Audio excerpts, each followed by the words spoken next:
Hey, Hey, we are live. we are indeed. We are calling Chris Anderson. Where are you? Are you in the I Netherlands? no, I'm in Luxembourg. I'm in Urspelt, which is Erspelt. about half an hour east of Bastogne. So I'm leading a tour, and I'm staying in a beautiful chateau. It was Oh, a it's headquarters for Regiment of the 28th Division, and very posh. And you and are? I am in Queechy, Vermont. It Ah, was the 28th Division was never here. There were no okay. World War II battles fought here, so I don't even know what I'm doing here. But Well, here I am. but believe it or not, I have been to Queechy, Vermont, actually several times because there was a Highland Games there that I used to have to drive my daughter to all the time. And I think this is the third, at least the third history happy hour I've done from Queechy. But Wow. welcome everybody to History Happy Hour. Thanks to Stephen Ambrose Historical Tours for helping to bring you this show. Check out their rich offering of military history tours at stephenambrosetours.com. And whether you're watching live or watching on replay or listening on the HHH podcast, Podcast. Oh, we're glad you're here. And today we will be talking about the Nazi mind. Let us know what you're drinking. And Chris, we probably should thank our top shelf patrons, right? Our Patreon absolutely we should. subscribers. Yes. Yeah, you can support us on Patreon. Patreon.com/history happy hour. We're grateful to all these people who are top shelf patrons. There are others who are on some other shelf, but we are grateful to them as The well. We're orphans. grateful to everybody who supports us. We thank you. We appreciate your support. Yeah, weather's quite beautiful here today. How is it for you guys in Luxembourg? It was very damp to say the least. We had some great weather in Normandy, and then we had, let's just say, seasonal weather here in the Ardennes. It was a bit dicey. Okay. So, Chris, do we have anybody watching today? Is there anybody out there? Well, absolutely, yeah. Well, I'm happy to see that Xavier is joining us. So we have our Spanish contingent. Doreen has come back, so we're happy for that. She's um, hasn't been watching the show for a while because she's been busy with her theater, so she's back and happy about that. Ted Excellent. Mueller. Yeah, who else? Jim Stark, Frank Uh, Cook, Ken Hattrup. Yeah, yeah, excellent. Well, so they are probably good waiting crowd. for us to do something. Probably, I would Right? imagine so. Yes, So yes. we should do something. Give us a cue. All right.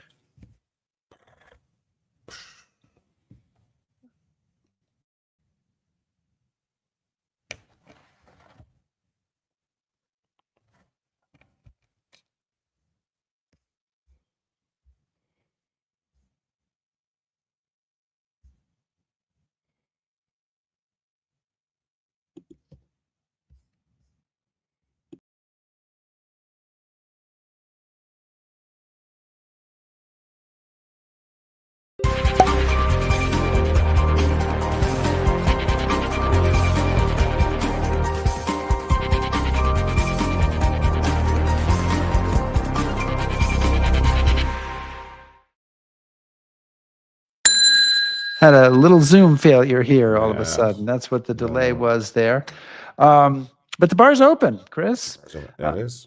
So, what drove the thinking of Hitler and his followers? How did ordinary Germans come to embrace an ideology of hate and destruction? And we're going to talk about that today with Laurence Rees, who is the author of the book, The Nazi Mind 12 Warnings from History. The former head of BBC TV History, Lawrence is an acclaimed historian, documentary filmmaker, best selling author. His books translated worldwide include Hitler and Stalin and the Holocaust, A New History. Lawrence, welcome to History Happy Hour. Hi, yes, thanks for having me. Well, Yes, thanks for thank you joining for us. joining us from your attic. So we appreciate That's right, I'm that. locked in here. Chris, do you have a cocktail today? Well, I do. I have, wine from Excellent. the Excellent. bar in the room. Yeah. I am opening Oh, a Fiddler IPA. And how about you, Lawrence? I've got a cup of tea. You see, you Oh, guys, I can't drink like that anymore. You know, Well, I'll never get to sleep. It's terrible. Being old, don't get Yeah. old. Well, you've got old Okay. and you can drink. So I'm unlucky, you know. no. When I drink, I don't sleep well. I'll put that out there. I admit that. Yeah. Laurence, okay. Your book is a history of Nazi Germany, essentially, leavened with psychological analysis of why people participated in some of the horrible things that the Nazis did. But you've structured it as a series of warnings. And I'm curious, warnings to who and why you chose to do that. Well, that's an easy question to ask, but it'll take a moment or two to answer. I mean, as you mentioned, I always wanted to make documentary films, historical documentary films. And after Oxford, I was lucky enough to get into the BBC television and managed to make a lot of history documentaries. And once I started to meet former Nazis, former members of the Nazi Party, former members of the SS, this was a big turning point for me. And this is going back more than 30 years now. I was incredibly lucky in the films I was making at that time, because the fall of the Berlin Wall opened up a whole range of potential interviewees, archives, and so on that were available to us. Plus, these former members of the Nazi Party had reached an age, terrifyingly the age I am now, but which is really worrying, especially because I thought they were absolutely beyond ancient, but actually, anyway, and they had just of an age just to retire, still fully compos mentis, and were many of them keen to talk about their mentality and why they did what they did. And I was so fascinated by this because it wasn't what I expected. Many of the former Nazis that I met were intelligent, they were cultured, they had a sense of humor, that had been incredibly successful after the war. This one guy, one of the first I met, had a senior position in a German car company as an executive. Not what I'd imagined. As a general rule, of course, there were some who weren't like that, but not as a general rule what I imagined. And crucially, most of them were not sorry, but they felt if you only kind of understood what their situation had been, you'd think actually there's a reason all this happened. And I was fascinated by this because this was very, very strange. And I was reading at the time a German philosopher called Karl Jaspers, and he wrote of the Holocaust, that which has happened is a warning to forget it is guilt, it must be continually remembered. And so I called the series I made that called Nazis: A Warning from History, in the book I wrote, I called that Nazis: A Warning from History as that generalized sense. And that series was very successful. It transmitted in America, won a Peabody, won a number of other awards across the world. So it was a very successful series. But still the warning was very general. And then over the years since then, I've made many other television documentary series in this area. I've written many other books. But the central question, which is, how could those mentalities happen and what can we learn from it? I finally got round to writing the book now. And the reason it's a warning is because I don't believe history can have any lessons. A lesson to me is a scientific experiment. For example, supposing someone says, you hear people say, Churchill, the lesson of Churchill is don't appease dictators. And you think, well, if you know the history, you realize he sure thing didn't appease Hitler, but he appeased Stalin like crazy. So is the lesson appease some dictators under some circumstances, but not others under others? I mean, there's no lesson there. But there are warnings in this, in the sense that if you go to your doctor and you say, look, I'm smoking 100 cigarettes a day and drinking 2 bottles of whiskey, you'll go, well, I know some people might think they can live to 100 doing that, and maybe someone did, but I'm warning you as a tendency, it's not a good idea. And I think this history operates for us, if we analyze it, operates for us at that level. Okay. So, Laurence, we're going to try to at least touch on 12, but I'm curious, as you approach the project, are these 12 areas that you found in your previous research? I mean, did you have these 12 in mind, or are these 12 you came to as you kind of looked at the project fresh? But to be honest, both. Okay. Because for the very first time, what I did with it, I mean, I've always been, you know, you're military historians, you know, and I hugely admire military historians. I know Anthony Beaver and Max Hastings very well in my country, who are two of the most brilliant military historians. I'm not a military historian. What interests me much more is, as I say, is mentality, is the how was it possible, particularly in relation to the Holocaust? How was it possible that these people were able to do these things? How was it possible that Hitler could come to power and do this? How was it possible that Hitler was so popular in the 1930s, and so on and so on? Those sorts of questions, which relate really primarily to mentalities, have been what essentially my life's work been about. But I've never, I never consulted psychologists and neuroscientists before, because I was always very wary of that. I got a real particular dislike of psychohistory. You know, if you've read Walter Langer's Mind of Adolf Hitler, which was written, he was written for the OSS during the war. I think it's just nonsensical. All his insights of Hitler, many of them, as I explain in the book, are completely kind of off the wall, warped. This isn't psychohistory. What I'm talking about is insights, for example, that a very great intellectual, American intellectual, Professor Robert Sapolsky, who is professor of neuroscience at Stanford. He was a great help for me with this book. What he talks about are general human tendencies in relation to social behavior. So, for example, the tendency of human beings to separate people into them and us categories. And them and us, the them and us dichotomy is the core centrality of Nazism. So for this book, for the first time, I was able to talk not just to him, but research a number of other psychological areas, although it remains very much a history. It's a history book informed on occasion by psychology. It's not a psychology book informed by history. Right. Well, it's a fascinating book, and I read it to the end, and I want to read it again, more slowly, because it's really quite amazing.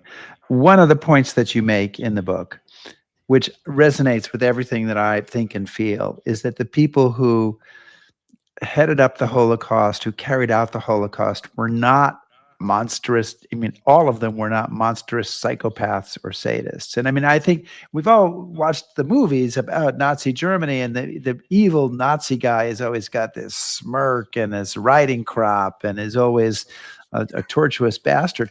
But these were kind of everyday people, which is in some ways really even more scary. And you focus in particular on Reinhard Heydrich, who was a high-ranking SS officer, considered by many to be the architect of the Holocaust, considered a very dark figure.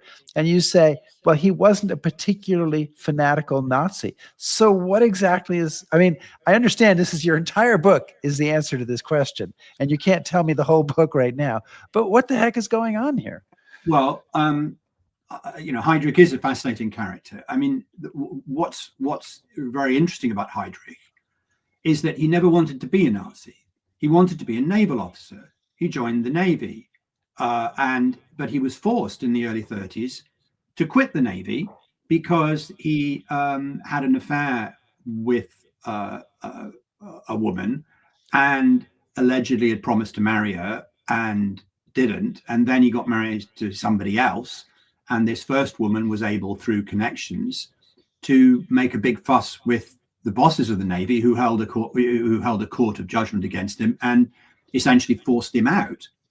But he never, you know, if he hadn't, you know, talking about counterfactual history, but if Heydrich hadn't slept with that woman, you know, he would have carried on through, and you wouldn't have heard of him apart from maybe Captain Heydrich, or maybe if he'd done really well, Admiral Heydrich during the war. It was him being chucked out the Navy that made him look around for essentially another source of employment.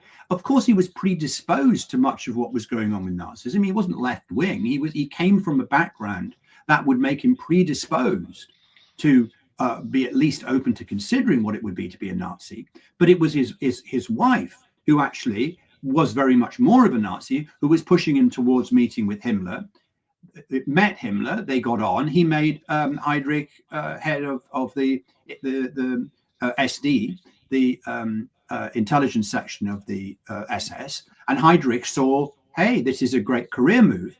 And then you see this again and again with human beings. It isn't a question of being cynical necessarily. It isn't that they're living a lie, but what I think is a generalized human tendency. And of course, there are people not like this, but as a generalized human tendency, what tends to happen is what happened to Heydrich, which is you become what is necessary in order to prosper at where you are. So he had the predispositions to being this fanatical Nazi, but he becomes a fanatical Nazi as a result of the circumstances and the culture he's in. He's extremely good and talented at it, and believes what he is doing is right. All the hideous things he's doing is right. But I met people who knew Heydrich who said the thing you've got to understand about Reinhard is he was unbelievably cultured. He was a great violin player. His father was a great musician. He saw himself as this cultural force. And crucially, he saw the people he was instrumental in murdering, the heinous, terrible things he was responsible for. He saw them very much as the other, as the them. So I'm not even convinced he thought he was necessarily killing human beings.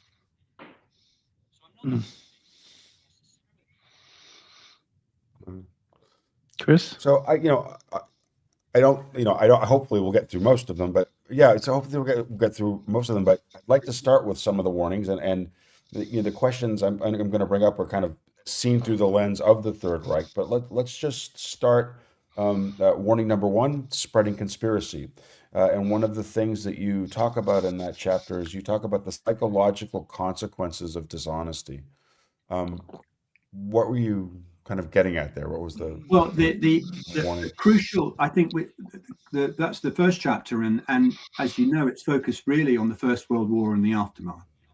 And I think it's almost impossible to overestimate the importance of what happened in the First World War and the immediate aftermath of the First World War in the formation of the Nazi Party and in the rise to power of Adolf Hitler. I don't believe for a second you would have had the Nazi Party as it developed, or there was a possibility that Hitler becomes chancellor without the circumstances of the First World War and the aftermath.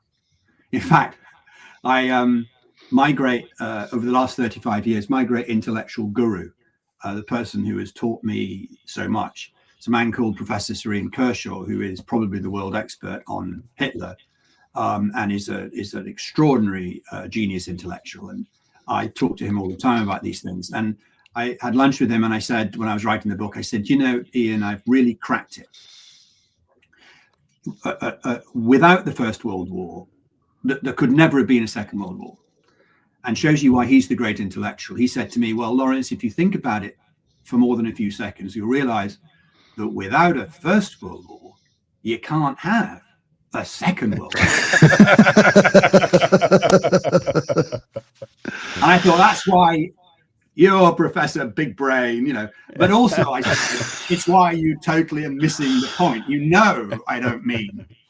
You what I mean. Yeah. So that was, in fact, the opening line of the book, without the First World War. And then he was able to go, no. So, in fact, it was changed, thank goodness. But it's true, without the First World War, there's no Second World War. Without the First World War, there's how is there a Holocaust? Without the First World War, there's no hit, and so on. And why is that so central? It's so central for a number of reasons. And this is why, good luck getting through all 12 warnings, because when I give a lecture on this at these festivals, I do 3.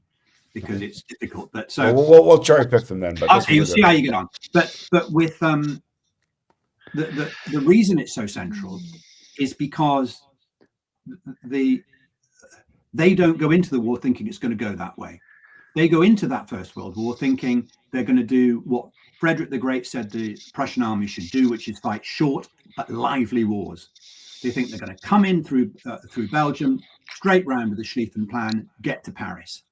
And they're going to do that in a matter of weeks. And they almost do it. They get as far as the Marne, as you know, in the First Battle of the Marne, where they're held. And then the war turns into a war that they never anticipate. It turns into this horrendous trench conflict, static war, which I don't believe for a second they can win. They don't have the resources to win that. So what do they do in that circumstance? What they do is the army starts lying. The army starts saying, well, the reason it's not going so well is because there are people back home, the socialist politicians, Jews, who are plotting, they're all plotting against this. The people on the front are the brave people who can win this war, and we're being betrayed behind the lines. And that reaches this great height in the immediate aftermath when Hindenburg, the Committee of Inquiry in 1919, says, yes, I agree, we were stabbed in the back. And this great stab in the back myth, the idea that they didn't really lose the First World War, it was the conspiracy, particularly of Jews, behind the lines, a lie, nonsense. That becomes taken up by a whole series of small parties on the right, the Volkisch right, particularly the Nazis. And if you look at Hitler's last testament, the thing he wrote just before he died in the bunker, he talks about, in this war, the Second World War, the Jews didn't get away with what they got away with in the First World War. It's almost like that's a war they know, even when the war's going against them in the Second World War, it's a war they know they can win, which is this war against the Jews. And the Jews this time aren't going to do to us what they did to us before. Again, you've got to keep saying it's a lie, but it's a lie they believe and sign into. And that gets allied to the fact that the revolutions at the end of the First World War in Germany are seen to be the result of socialists and communists, because bear in mind, Lenin's just had a revolution in Russia, and they believe, the Nazis believe, that Jews are behind communism. Lenin is not a Jew. I mean, it's an element of fantasy, of course, but as Chris Browning, the great Holocaust scholar, said to me, the Jew becomes like a buzzword for anything you don't like in terms of conspiracy. I was with one former Nazi in Germany, and it was raining, and he just looks outside, points to it, and goes, "Jew weather." Oh, jeez. Wow. That's it becomes, and the thing about human beings, not just this, the thing about human beings, I think, is that many people, we know this in our own lives, it's so much easier to take disappointment and loss if you think there was a conspiracy amongst other people to make it happen, because then you don't have to take any responsibility. The only reason we lost was because those shadowy people plotted against us. So I don't think Hitler ever thought they lost the First World War. I mean, they lost it, but they didn't really lose it because they were betrayed. And never again. So, Chris, I did not order my questions by the well, that's fine. Well, we warning. know we're going to. So, do you want to do a second one now, or should I just go ahead and leave? No, I think we've determined that we're not going to get through all 12 because poor Mr. Rees has many other interviews to do, and the show can't go on for a week. So, feel free to ask the questions. No, because I talk too much. No. But you have to get ready for your 12 Spanish language interviews tomorrow. I turned into this when I started out as a filmmaker 40 years ago. I'd interview and I'd talk to historians, right? And I'd go, "Can you just explain why this and that?" And they go, "Well, it's complicated." And I just go, "Oh, give me a break." I want 3 sound bites from you. Right? And I've turned into one of them. I go, "Well, I'm sorry." Well, I'm a filmmaker as well, so I'm right there with you all the way. A couple of weeks ago, we had on a guest, Timothy Ryback. I don't know if you know him, who wrote the book Takeover about Hitler's rise to power. And there was a question I wanted to ask him. I never got to ask it, so I decided I would ask it to you. So sorry to give you kind of a used, somewhat old question. But it's something you talk about in your book. Why are people in Nazi Germany, well, in pre-Nazi Germany in 1932, 33, why are they willing to vote for somebody who says out loud, not quietly, that if elected, he's going to put an end to democracy? I would, if somebody said that today, I would completely vote the other way against them. But somehow, even though I know Hitler never got a majority of the vote, the Nazis never got a majority of the Reichstag, he somehow manages to get people to support him despite that. And I've never understood that. Okay, it's a key question and one I've devoted a lot of time to. In fact, it's worse than you think, because a majority of people in Germany in 1932 voted for either the Nazis or the communists. And if you put those two groups together, it's a majority of Germans. And both of those parties, not just the Nazis, the communists too, were open in saying a vote for us is a vote to destroy democracy. So a majority of Germans in 1932 voted to never have the right to vote again. They voted their own democracy out. It's, as you say, it's an incredible idea. How could that happen? Well, obviously, there's a whole series of reasons why that could happen. The first is to understand, of course, the force of the influence of the Wall Street crash and the economic depression on Germany, which was horrific. If you look in 1928, the Nazi Party under Hitler got 2.6% of the vote. And you should remember that when people say, oh, it was his unbelievable charisma and hypnosis, that got me to... Nonsense. He'd been leader of the party for years. And in 1928, he gets 2.6% of the vote. There was a Prussian secret police report that says, essentially, we don't need to worry about these people. They're a joke. And yet, 5 years later, he's Chancellor of Germany, head of the biggest party. So yes, of course, the economic terrible depression, the mass unemployment, the failure of banks, and so on is important. As is the political violence that happens between the communists and the Nazis. But crucially, I think, and this is the thing that's forgotten, crucially, what happens is the perceived failure of democracy to sort things out. Once Hindenburg, the president, removes a guy called removes the then chancellor. Once that happens, you have a series of governments where they're ruling by special decree from Hindenburg, and then another election. So they get trapped into this cycle of election, nothing much happening, another election, nothing much changes, election, another, nothing much changes. So they're continually in this cycle. And the perception amongst many, many, many people is we've got a huge concern, which is this political violence and the terrible, terrible suffering of the depression. And we keep voting to try and sort it out. But over that 2-year period, 3-year period, nothing is sorted out. Democracy, demonstrably, doesn't work for them.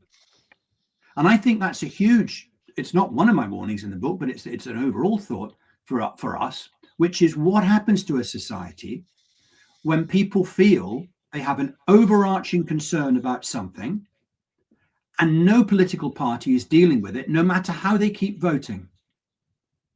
Well, I think what happens is a possibility is what happens is you come to the conclusion that democracy doesn't work and you look for alternatives. And I think you can see that across many, many countries in the world. Now, not so much in a destruction of democracy outright as happened in Germany, but in the appointment of strong men leaders who then start demolishing democracy by or lessening democracy by altering the ability of people to vote, by destroying the free press, by altering the appointments procedure for judges. There's a whole number of things you can do to a democracy to massively undermine it, to make sure you stay in power. I mean, Putin says he's living in a democracy. I mean, they vote for him, don't they? But that's what I think is a crucial reason. That's the crucial reason to me this happens by 1932, which is democracy has for millions and millions of people been seen to fail to address their major concerns. Lawrence, could you also, you talked about, as you were interviewing all of these Germans over the course of your career, kind of the duality of the German personality, the German psyche. Could you expand on that a little bit? Well, I think that there's a duality in kind of there's two forms. There's a duality. It's a complicated. There's the duality of them at the time. And crucial to that is this psychological dichotomy of them and us, which is it's crucial for them to believe that the people who they are torturing and murdering aren't them. I mean, sorry, aren't us. They're not like us, you know, they're not like us. There's this total themness to it.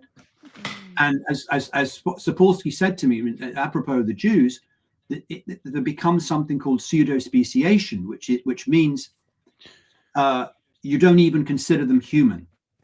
And that's when you see the propaganda of Jews as rats or Jews as snakes, Jews as vermin, because it creates in the mind images of these vermin, and that creates kind of an emotional response that's very much as if they were really that. I mean, it creates that.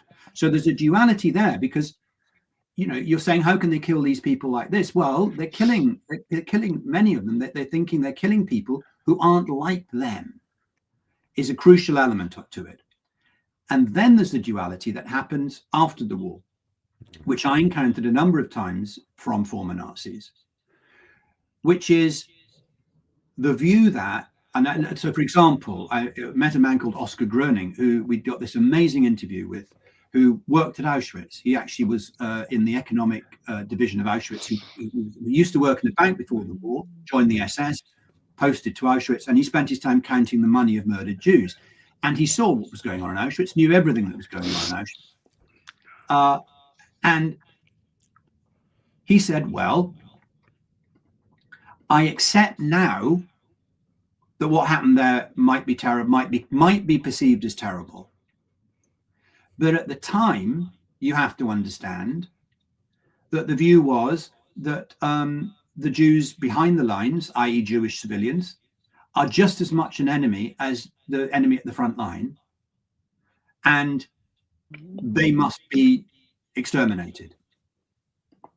So he held the view that there were almost two people who were him. There was the him then that believed what they were doing was right, and there was the him now who can look back and is not prepared to say what he did was wrong, but he can understand now why people might think it was wrong. So he's kind of like split himself into two people, neither of whom at the time did anything wrong. Well, and Rick, can I? Go ahead. I want to expand on that too, because another thing that came out of that interview with him is, I kind of say it's the moral equivalency argument that, you know, what we did may have been bad, but you bombed Dresden. Yeah. Right? It's central. But you see that it's a completely central argument. I mean, they were the kings. There were so many before us. Goebbels was the king of whataboutism. Yeah. You know, there's a really fascinating bit I discovered in a speech. I think it was a speech or a private speech Goebbels gave to journalists around about the time when it was becoming known what they were doing during the war in killing mass numbers of Jews. And he essentially said, look, they said we'd killed, I can't remember the figure, 2 or 3 million Jews. 2.5 million, yeah. Yeah, they said we'd killed all these people. But actually, maybe it's a bit less. But he said there's no point in propaganda terms in saying, hey, you're wrong. There's still going to be a problem. So what we're going to do is say, how many people have been killed in the British Empire? How many Native Americans did the America? That becomes like this sense of, hey, come on, shape up. We're human beings. This is what human beings do. Yeah, yes, you can be nasty. It's a war and so on. Plus, they believe that we're responsible in some respects for the Holocaust, because in 1938 Roosevelt convenes the Evian Conference, Yeah. and nobody's prepared to take large numbers of Jews. And then for the Nazis, this is a seminal moment that people don't recognize, which is what they see then is, oh, right, you're all hypocrites. You say we're terrible, but we're just the only honest people in the world. So there becomes that sense of they're driven to it. They're driven to a course of action that they wouldn't have liked. They'd have loved all these Jews to be taken away somewhere else. And bear in mind, these are horrible, horrible things I'm saying, but I'm talking about trying. It's important, understanding is not to excuse the terrible crimes, but it's the duty of the historian to try and understand. And so this is the level of mentality that many of them are operating on. And then you add to that the whole bombing war, and the sense that, as essentially Hearst, the commandant of Auschwitz, wrote in his memoirs just before he was hung. He said, well, yes, essentially he says, I'm guilty like bomber pilots who bombed Hamburg are guilty, and someone else I remember said to me, well, yes, I mean, do you think the children we killed in our gas chambers suffered more or less than the children you incinerated in the firebombing of Hamburg or Dresden? So there becomes that, and that's an argument that they're very, very fond of. I don't believe there's a moral equivalence between those two things for all the complex reasons I explain in my writing. But nonetheless, for them, it creates this sense of, yeah, come on, you're just all hypocrites.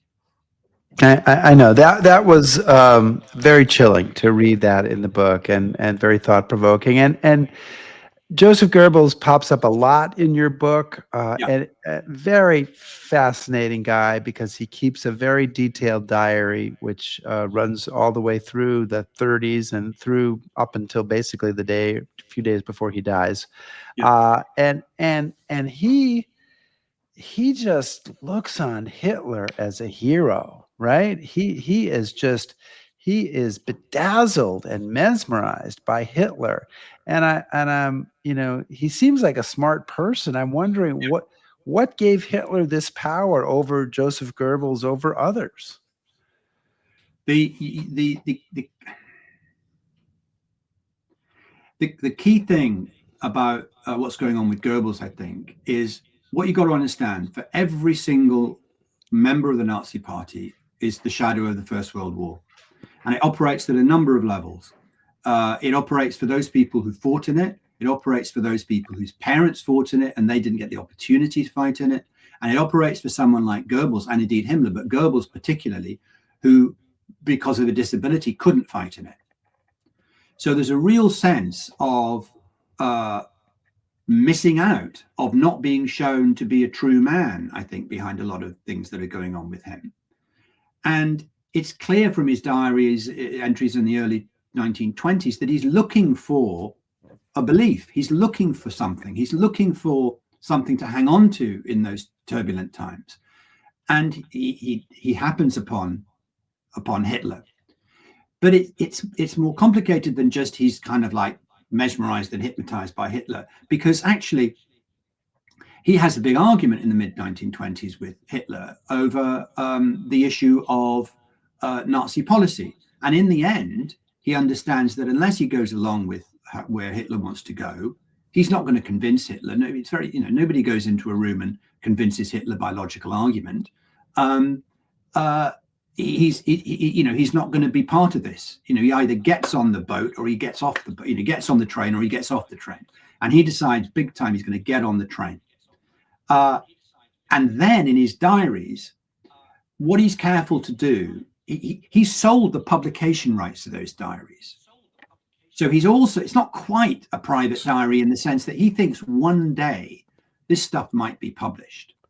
Maybe bowdlerized, maybe edited, but it might be, and he thinks, so there's a sort of sense, I think, in it that he's also got this eye for it about who do I want to be? I want to be a hero, and I want to be the hero who follows this great godlike figure. But equally, he believes a lot of it. And he believes a lot of it because he absolutely begins to trust in Hitler's genius, because events start going the Nazis' way.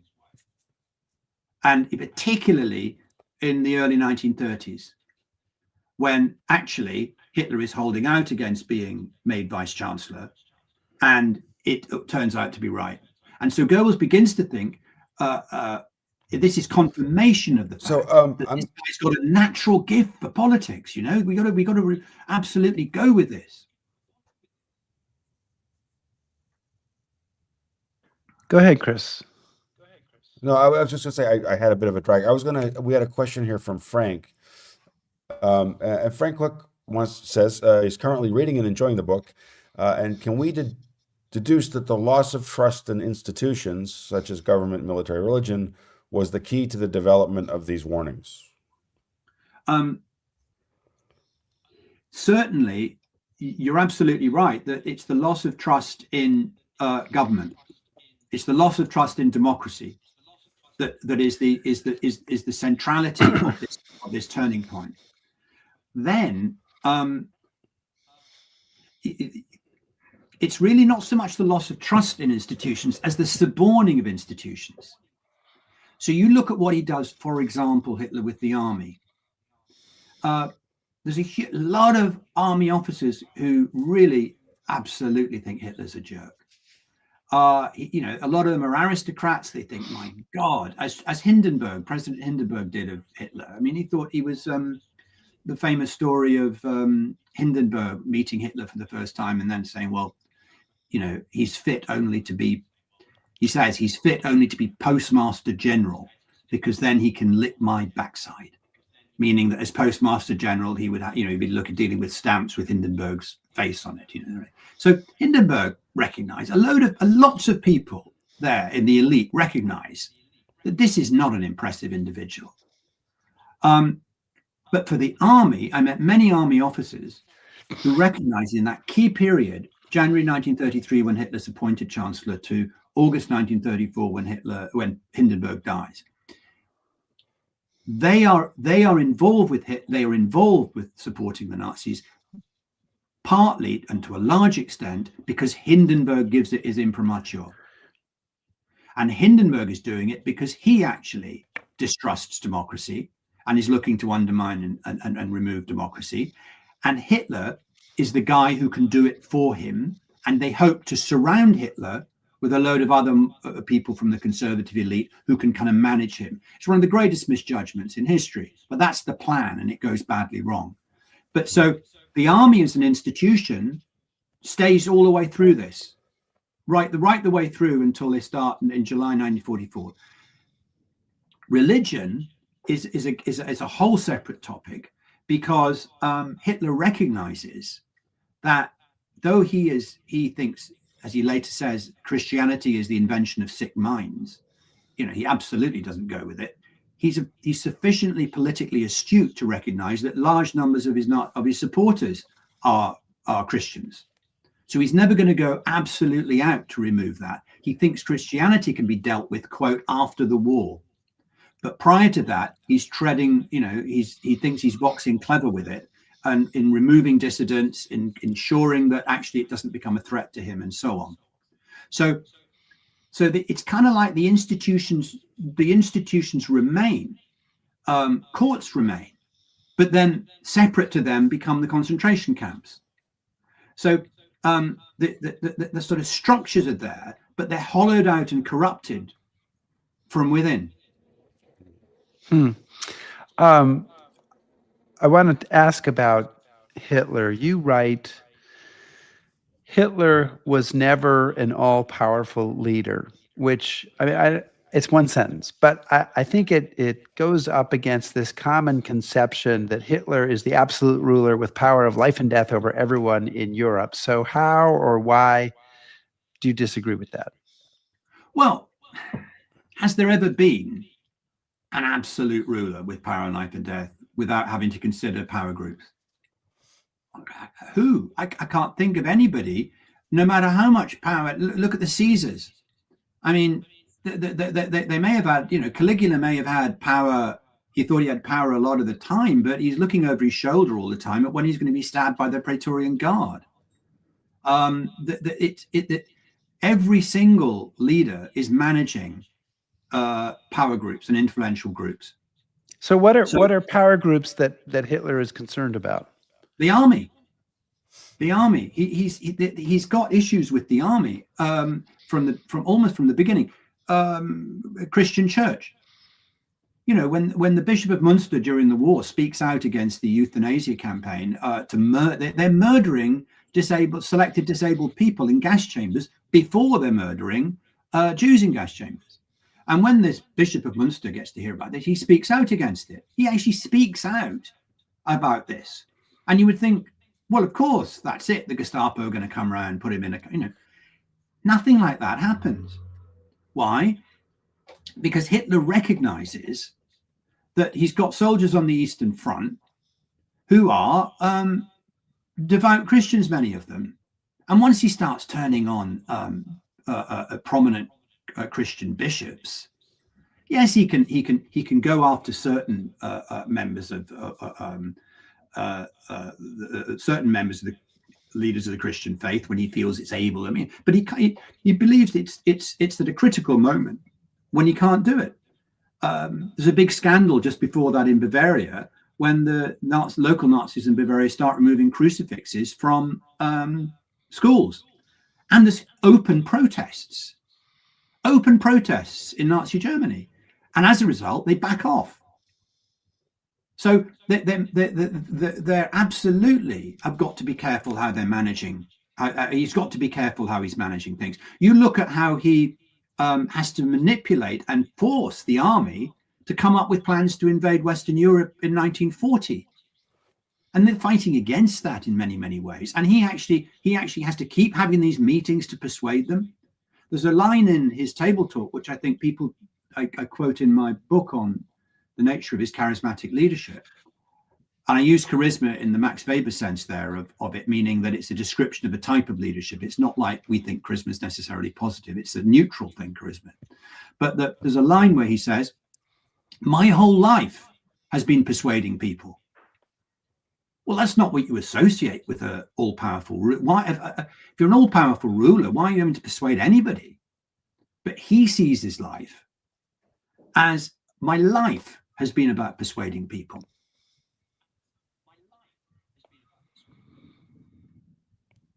Chris, I think it's you. Chris looks for okay. Yeah, no. So I've just looked at the clock and I realized we've gotten through one warning. So you were right, Laurence. But, we're not going to get through 12. Yeah. We're going to keep this up for 12 hours. My miscalculation. That's right. But one thing I do want to ask, and it will sort of tie into the book, but I have been a huge admirer of your work for a great many years. I play all of your documentaries on all of my tours. I recommend your books to my guests. And one of the reasons for that is you are able to extract testimonies from people involved in this period, Nazis and others, that are far beyond what you usually get when you hear these interviews, confessions and honest answers. How are you able to do that? What do you think that you're bringing to these conversations that gets somebody like, groaning to say, well, yeah, this is what I did. This is what I thought. Or I think that you're able to get more honesty out of them. It was first of all, working in the BBC, when I did, we had brilliant production teams and brilliant researchers working for us as well. And we were funded such that we could do a huge amount of investigative journalism, because for every one person you put on camera, there might be 20 or 30 you've traced and you can't persuade to do it.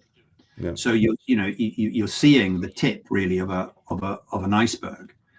And for those people who agreed to do it, I never asked why they agreed to do it. I just didn't want to go there. I mean, they've agreed to do it. That's great. Guessing, I think it was a number of often a number of reasons across a number of different people. The first is age. Once they're in their late 60s, early 70s, they're kind of not too far from the end of the road.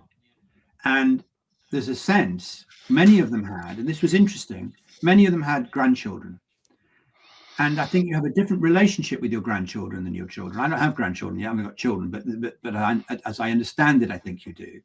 And these grandchildren were saying, Grandpa, I love you, but apparently you're a Nazi. What's going on there then? And they had a kind of desire, many of them, to say, just understand the situation, what's going on, understand what's happening. And many of them believed, for example, they were right because they should never have gone to war with Britain. They wanted a partnership with Britain. I thought it would be a negative coming from the BBC. It was a positive because actually many of them hugely admired the British or the English as they saw it because of the British Empire, and they trusted the BBC not to misrepresent them on film. And what was amazing was I was keen that in each film it has a moral position, the film, which was that you were going to make sure that you said, well, what you did was appalling, what you did was disgraceful. And I thought many of them would go, oh, shut up, walk out. Yeah. No, those questions often got the best answers because they wanted to push back against it. They say, well, you say that, but let me tell you, and it was an incredible contrast with interviewing or filming interviews with members who say the Stalin secret police, as we did for a series about the war in the East. They were the ones who were saying, oh, well, we were acting under orders because if I didn't do it, I'd be shot. And you realize that just shuts down everything. Because where do you go from that? No former Nazi we ever interviewed said that. Right. And the reason they didn't say it is because they knew they wouldn't be shot. No one was shot for not taking part in the Holocaust. Nobody. They're doing it in many respects because they think what they're doing is right. And that's what's ultimately so tremendously scary about what's going on here. Yeah. Laurence, we're coming towards the end of the hour, but toward the end of your book, you say that the central message you take away from your work is that everything is more fragile than we think. So expand on what you mean by that, and if we develop that belief, how should we react to that today? Well, I've met so many people whose lives were turned apart in an instant, going right across the thing. The Jews of Hungary, who were relatively okay, still persecuted, but relatively okay up until 1944 when the Nazis moved in. And then within a few weeks, many of them are dead in Auschwitz.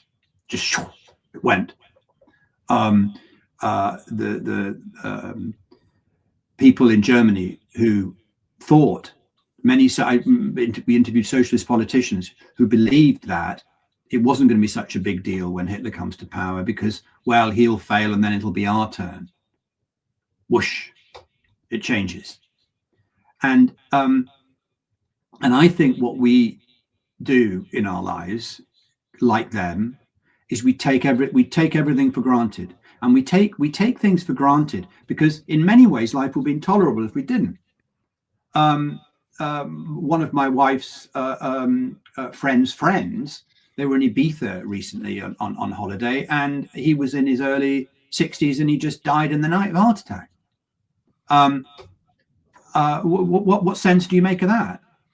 You couldn't live your life if you thought, my God, if I'm going to go to bed tonight, I'm going to die. That just as our bodies are more fragile than we think, the institutions around us are potentially more fragile than we think. The rule of law, for example, or the freedom of the press. These are tremendously, inherently fragile things that can change in an instant. Yes, they may not change, but it's a bit like a kind of fragile piece of glass you've got on the mantelpiece. It may not be knocked off for years, but it's inherently fragile in that when it does go, it goes big. And yet you don't think, I think that, as they say, right across the board, that was the central message I took from people. So it's made me incredibly conscious of that. Like I said, 2.6% of the vote in 1928, written off as a joke. A few years later, he's chancellor. Well, what's that but demonstrating the immense fragility of that political system? And I think we're all living through a period now, which is why I wrote the book. We're all living through a period where that fragility is inherent, and it's obvious. It should be obvious. Laurence Rees, thank you so much for joining us today on History Happy Hour to talk about your book, The Nazi Mind. Chris, I would recommend this book. I think you probably would too. It's stellar. And again, once we have him on for 11 more shows, we just have 11 more points. And can I apologize for coming on a show called History Happy Hour and not being happy and being no. I kind of come into people's lives and I depress them. Well, but imagine living with me, I mean, it's hell. So you've only had me for an hour. This is a fundamental contradiction in our show because there are many, many non-happy topics. It's the duality of the show. So but we'd love to have you come back sometime. I know you're getting started on your next book, so perhaps there's be a reason to bring you back. And everybody, again, one more time, I'll show the cover. The Nazi Mind, 12 Warnings from History by Laurence Rees. Please, please, please check it out. Yeah. Laurence, thank you so much for joining us. Thanks very much for having me. Appreciate it. Thank you. Oh, wow. So I'm going to don't tell Laurence. I mean, I know he can hear me, but I'm going to have to go. I don't think I've seen all of his documentaries, so I'm going to have to go back now and dig in, man. So that is awesome. Next week, Chris. Well, anybody who's traveled with me knows that we play them. What's your favorite one? Well, I always play The Nazis: A Warning from History because it's so many people say, well, how did this happen and how could they think this? And if I have them only for a short amount of time, if I can play that for them on the bus, it at least starts to answer those questions. So I'd start there and yeah. Okay. Excellent. Next week, we're going to have an encore episode with the story of Company E, the 141st Infantry. It's the only Mexican-American Army unit in World War II. And we'll be talking with Dave Gutierrez, who is the author of Patriots from the Barrio. We have 2 encore episodes. So next week and the week after will both be encore episodes. But don't worry, we'll be back again and then have many more live episodes starting in late October. Right? Excellent.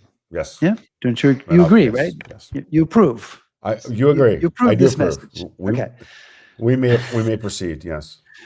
Please subscribe to us on YouTube, follow us on Facebook, shout at us on Blue Sky, listen to our podcast, back us on Patreon, and browse historyhappyhour.com. Thanks, everybody. Stay safe.